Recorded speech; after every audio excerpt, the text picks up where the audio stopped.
Sympathy రావాలంటే ఏం చేయాలి? నియోజకవర్గాల్లో మనం ఇన్ని రోజులు మన ప్రజలలో మన ముఖం చూపించుకోలేదు కదా. ఇప్పుడు సింపతి రావాలంటే ఏం చేయాలంటే చూడండి, ఏదైతే ఎల్బో స్టిక్ని పట్టుకొని ఇదే అకేషన్లో ఇదే ఫంక్షన్లో ఒకటే దగ్గర ఆమె దిగినప్పుడేమో ఇట్లుంటుంది, తర్వాత కార్యకర్తలను కలిసినప్పుడు ఇట్లుంటుంది.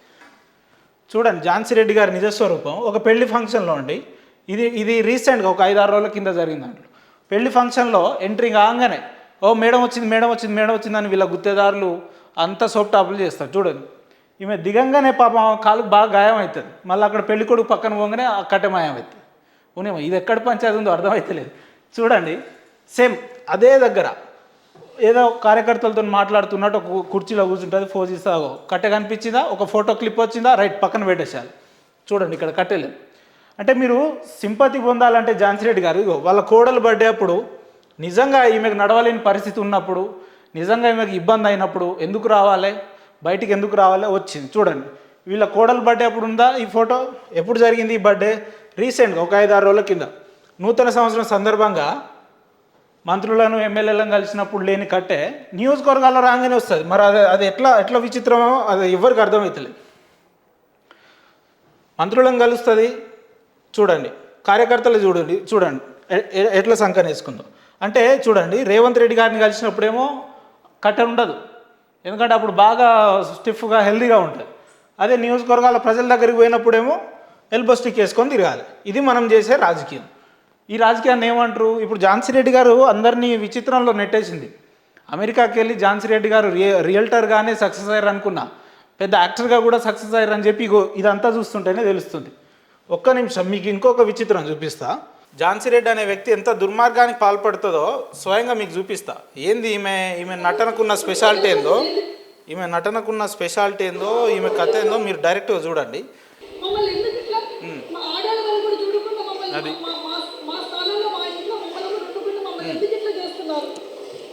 చూసిరా ఎంత నటన అంటే, ఎంత మొసలి కన్నీళ్ళు కాల్చింది అండి ఎమ్మెల్యే అప్పుడు.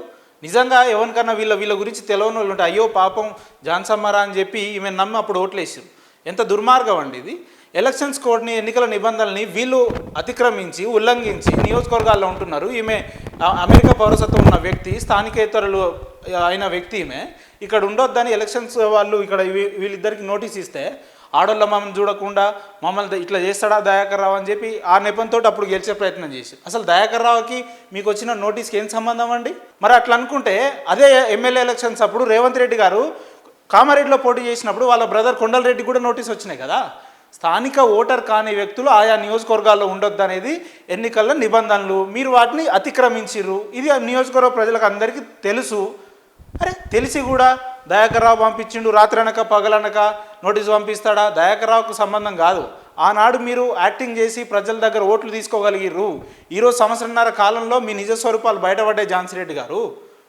మీరు ఎటువంటి కట్టెలు పట్టుకొని తిరిగినా, ఎటువంటి కాలు ఇరిగిందని చెప్పినా, గుండెపోటు వచ్చిందని చెప్పినా, ఇంకేం బాగాలేదని చెప్పినా కూడా ప్రజలు నమ్మే పరిస్థితి లేరు.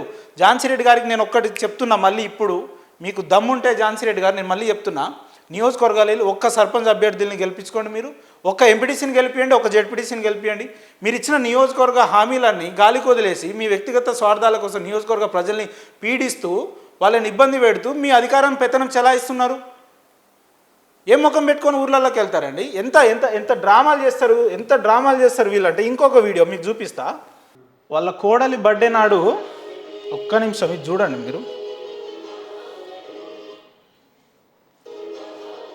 చూడండి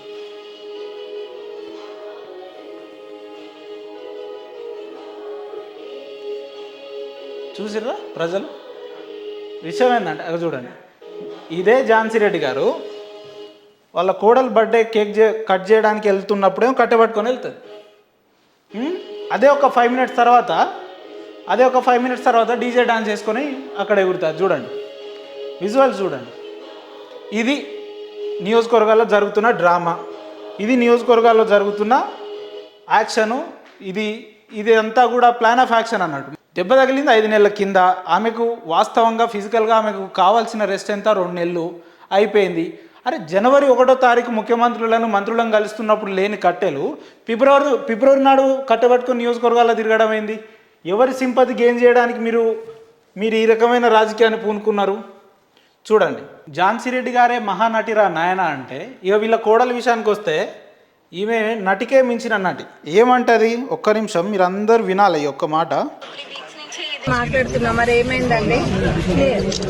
నాకు సొల్యూషన్ కావాలి అంతే.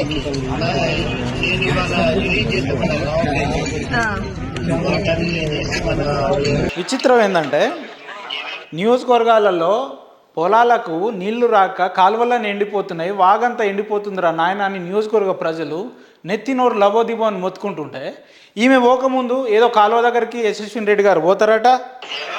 ఈమె పోకముందే వాళ్ళ గుత్తేదారులు ఒక 50 మంది 20 మంది అక్కడ ఉంటారట. వాళ్ళందరి ముందు ఆమె స్థానిక అధికారులకు ఫోన్ చేయడం, ఇది వీడియో తీసి రైతుల పట్ల మమకారం కలిగిన ఝాన్సమ్మ యశస్వినమ్మ అని వీళ్ళు వీడియో పెట్టడం. ఇదేం డ్రామా, ఇదేం తంతండి. మీరు నిజంగా రైతులకు న్యాయం చేయాలనుకుంటే, నిజంగా రైతులకు నీళ్లు వచ్చేటట్టు చేయాలని అనుకుంటే వెళ్ళండి, కరకాల గ్రామంకి వెళ్ళండి. 5 రోజుల కింద ఏ రకంగా అక్కడ రైతులు ఇబ్బంది పడ్డారు, బయనవాగులో ఏ రకంగా రైతులు ఇబ్బంది పడ్డారు. మీరు యశస్విని రెడ్డి గారు మీకు రైతుల పట్ల ఏమైనా చిత్తశుద్ధి ఉంటే అక్కడికి వెళ్ళి మీరు అధికారులకు ఫోన్ చేసి ఆ వాగులో 2 రోజుల్లో నీళ్ళు వచ్చేటట్టు చేయండి. ఈ డ్రామాలు వాట్సాప్ల కోసం, ఇన్స్టాగ్రామ్ల కోసం, నీ సోషల్ మీడియాల కోసం వాడుకుంటామనంటే నియోజకవర్గ ప్రజలు చూస్తూ ఉండడానికి సిద్ధంగా లేరు. మీ డ్రామాలు ఇప్పటికే బట్టబయలు అయిపోయినాయి. ఏమని అంటే, అయ్యో మా ఝాన్సమ్మ దెబ్బ తగిలినా కూడా ప్రజల కోసం వస్తుంది ఝాన్సమ్మ ఇవాళ ఒక సంవత్సరం 4 నెలల కాలంలో ఎన్నిసార్లు నియోజకవర్గాల్లో తిరిగింది, ఎంతమంది పేద ప్రజలు ఇబ్బందుల్లో వస్తే తిరిగింది అనేది నియోజకవర్గ ప్రజలందరికీ తెలుసు. ఇదే ఆనాడు మంత్రిగా ఉన్న దయాకర్ రావు ఓడిపోయిన మరుసటి రోజు నుంచే ప్రజలు కష్టాల్లో ఉంటే నియోజకవర్గాల్లో తిరిగిండు. పొద్దున 6 గంటల నుంచి రాత్రి 10 గంటల వరకు నియోజకవర్గాల్లో తిరిగిండు. ఇది ఎవరో చెప్తే కాదు, అది మీరు ఒక్కసారి తెలుసుకోండి. ఆయన ఓడిపోయినా కూడా జనాల్లో సింపతి వస్తుంది కదా. ఏం చేయాలి, ఏ విషయంలోనూ మీరు దయాకర్ రావుకి సరితూగరు అనే విషయం మీరు తెలుసుకుంటే మంచిది.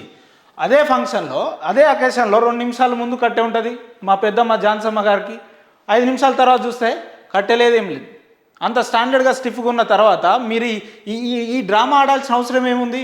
ప్రజల్లో మీకు ప్రజాదరణ పొందాలంటే ఈ రకమైన చీప్ పాలిటిక్స్, ఈ చీప్ ట్రిక్స్ని ప్లే చేసి మేము ఓట్లు ఏం చేసుకుంటామని అంటే అది మీ కాలంలో నడిచింది. మీ నిజస్వరూపాలు నియోజకవర్గ ప్రజలకు ఆల్రెడీ ఇప్పటికే తెలిసింది. ఝాన్సీ రెడ్డి గారు ముమ్మాటికి మీరు ఎన్ని డ్రామాలు ఆడినా, ఎన్ని యాక్షన్లు చేసినా, ఎన్ని స్క్రీన్ ప్లేలు ప్లే చేసినా మీరు నియోజకవర్గ ప్రజలకు ఇచ్చిన హామీలు 100% నెరవేర్చాల్సిందే. ఏదో నేను ప్రజల్లో కట్టే వేసుకొని తిరిగితే స్థానిక సంస్థలు వస్తున్నాయి కదా, లేదంటే ఏదో జనాల్లో సింపతి గెయిన్ చేసుకోవచ్చు కదా, అది మీ భ్రమ అంటారు. మీరు భ్రమ పడకండి, చీకటి నుంచి వెలుగులోకి రండి. అమెరికాలో ఉండి మీరు రియల్ ఎస్టేటే బాగా చేస్తారనుకున్నా, మీరు యాక్టింగ్ కూడా బాగా చేస్తారని ఇప్పుడిప్పుడే ప్రజలకు తెలుస్తుంది. చూడండి, ఇక్కడ ఏందండి ఇది? నిజంగా కాలిరినోడు కూడా ఈ రకంగా పెట్టుకోడు. నిజంగా దురదృష్టవశాత్తు ఒక 2 కాళ్ళు పోయిన వ్యక్తులు కూడా ఈ రకంగా సంఖలో కట్టలేసుకోరు. మీకు నిజంగా అంత ఫిజికల్ ఎఫిషియన్సీ ఉంటే, మీకు అంత డిఫీట్ ఉంటే రాకండి ప్రజల్లో. ఎందుకు మీరు ఫోటోల కోసం ఫోజులు ఇవ్వడానికి, సోకులు చేయడానికి వస్తున్నారు? ఏం అవసరం? అంటే మీ ఆరోగ్యం అంటే ప్రజలంత ఎర్రోళ్ళు కదా, నియోజకవర్గ ప్రజలంత ఎర్రోళ్ళని మీ ఉద్దేశము. అయ్యో మా మేడం తిరుగుతుంది అని సింపతి గెయిన్ చేసుకోవాలి, ఇది మీ ఇంటెన్షను. పాలకుర్తి నియోజకవర్గ ప్రజలు చాలా అత్యంత తెలివిగల వాళ్ళండి. ఎవరిని ఈసారి ఎక్కడ పెట్టాలనో తెలుసు. మీరు నిజంగా దయాకర్ రావు అనే వ్యక్తిని రాజకీయంగా ఢీకొట్టాలంటే రాజకీయంగా మీరు చేసిన అభివృద్ధి ఏందో, ఆయన చేసిన అభివృద్ధి ఏందో ప్రజల్లోకి వెళ్ళి చర్చించండి. ప్రజలు అంతిమంగా న్యాయ నిర్ణేతలు కదా, వాళ్ళు డిసైడ్ చేస్తారు. ఆయన తిరుగుతుండు కదా, ఆయన ఓడిపోయిన ప్రజల్లో ఉన్నాడు కదా, ఆయన ఓడిపోయిన తెల్లారి నుంచే కష్టసుఖాల్లో ఉన్నాడు కదా. నియోజకవర్గ ప్రజలకు ఈరోజు ఆయన ఎమ్మెల్యేగా గెలవకపోయినా కావాల్సిన ఎల్ఓసీలు ఇప్పించగలుగుతున్నాడు, సీఎంఆర్ఎఫ్లు ఇప్పించగలుగుతున్నాడు. ఏ అధికారులకైనా దయాకర్ రావు గారు ఫోన్ చేస్తే పనులు అవుతున్నాయి. మరి మీరు గెలిచి దాదాపు 1.5 సంవత్సరం వస్తూ ఉంది. మీరు ఏం చేసిరు? నియోజకవర్గ ప్రజలకు ఎంతవరకు మేలు చేయగలిగిరు? స్టాంప్ ఎమ్మెల్యే ఒకరు, షాడో ఎమ్మెల్యే ఒకరు. అసలు మా పాలకుర్తి నియోజకవర్గానికి ఎమ్మెల్యే ఎవరు? ఇదేం డ్రామా అండి? ఇదేం డ్రామా మీది? నిజంగా మీ స్థానిక సంస్థలలో రేపు రాబోయే ఎన్నికలలో మీకు నిజంగా మీ పార్టీ వ్యక్తులు కానీ మీ పార్టీ అభ్యర్థులు గెలవాలంటే మీరు చేసిన అభివృద్ధిని చూపించి ఓట్లు అడగండి. అంతేగాని ఇలాంటి చీప్ ట్రిక్స్ ఇంకోసారి ప్రజల్లో ప్లే చేసి మేము సింపథైజర్గా ఓట్లు గెయిన్ చేసుకుంటాం, ఓట్లు సాధిస్తామనంటే మీరు ఎంతసేపటికి మీరు కళలు కన్నట్టే అవుతుంది, కానీ నిజ జీవితాల్లో కాదని చెప్పేసి ఇంకొకసారి తెలియజేయదలుచుకున్నాం.